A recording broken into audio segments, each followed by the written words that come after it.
జగన్పై అంతంత రంకులేశారు. చివరికి తేల్చింది ఇదా. మాజీ ముఖ్యమంత్రి జగన్మోహన్ రెడ్డి ఆయన చెల్లెలు వైఎస్ షర్మిల మధ్య ఆస్తుల వివాదం బయటపడి కొన్ని నెలలుగా వార్తల్లో నలుగుతుంది. సరస్వతి పవర్ ఇండస్ట్రీస్ లో తల్లికి గిఫ్ట్ డీడ్ కింద రాసిచ్చిన షేర్లు అడ్డదారుల్లో వారు విక్రయిస్తున్నందువల్ల వాటిని తనకు తిరిగి ఇప్పించాలని కోరుతూ జగన్ ట్రిబ్యునల్ ఆశ్రయించినప్పటి నుండి వివాదం చాలా ముదిరింది. సరస్వతి పవర్ కు సంబంధించిన అనుపానులు, పాతి వ్యవహారాలు అన్ని వార్తల్లోకి వచ్చాయి. మొత్తానికి సరస్వతి పవర్ ఇండస్ట్రీస్ కోసం మాచర్ల ప్రాంతంలో దాదాపు 1200 ఎకరాలకు పైగా భూములను సేకరించినట్టు కూడా వార్తల్లోకి వచ్చింది.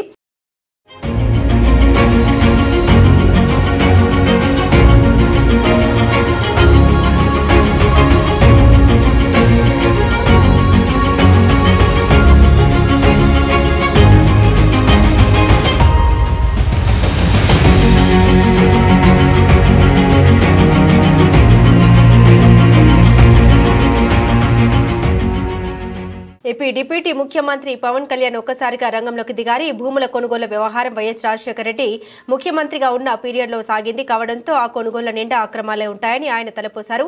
బెదిరించి ప్రలోభపెట్టి అసైన్ భూములు లాక్కొని ఉంటారని, ప్రభుత్వ భూములను అడ్డదారులో సొంతం చేసుకుని ఉంటారని పవన్ కళ్యాణ్ పాపం ఆశపడ్డారు. అత్యుత్సాహానికి పోయి ఎగబడి ఆ ప్రాంత విజిట్ కు వెళ్లారు. సరస్వతి భూముల గురించి పదే పదే మాట్లాడారు. రెవెన్యూ అధికారులను పురమాయించి ప్రత్యేకంగా సర్వేలు చేయించారు. అన్ని పట్టా భూములే అని తేల్చినప్పటికీ పవన్ శాంతించలేదు. తన పర్యటనలో ఆయన మాట్లాడుతూ ఇక్కడి ప్రజల్ని, రైతులను బెదిరించి భూములు లాక్కున్నారని, వారికి న్యాయం చేస్తామని పవన్ చెప్పుకొచ్చారు.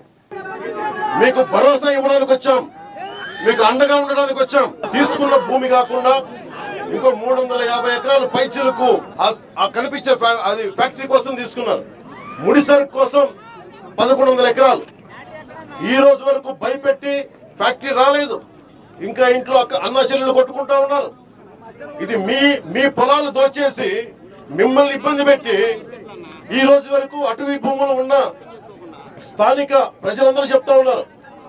అటవీ భూములు ఉన్న ఇక్కడ 400 ఎకరాలు ఇది రెవెన్యూ భూముల కింద మార్చేసి వాళ్ళు తీసేసుకున్నారు.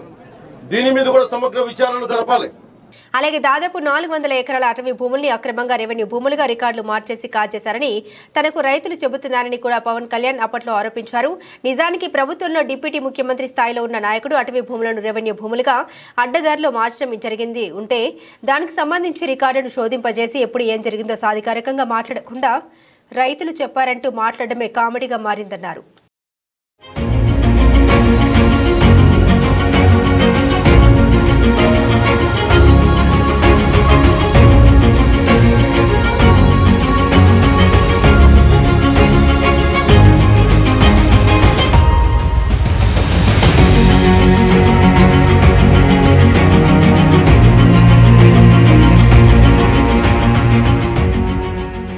అయితే ఇంతకాలం తర్వాత మొత్తం సరస్వతి పవర్ కు చెందిన దాదాపు 1200 ఎకరాలకు పైబడిన భూముల్లో కేవలం 17 ఎకరాలు మాత్రం ఐసెండ్ భూములు ఉన్నట్లుగా ప్రభుత్వం గుర్తించింది. వాటిని వెనక్కి తీసుకుంటున్నట్లుగా తాజాగా ఉత్తర్వులు ఇచ్చారు. మాచవరం మండలం వేమవరంలో 13.80 ఎకరాలు, పిన్నెల్లో 3.89 ఎకరాలు అసెంట్ భూముల్ని వెనక్కి తీసుకున్నారు.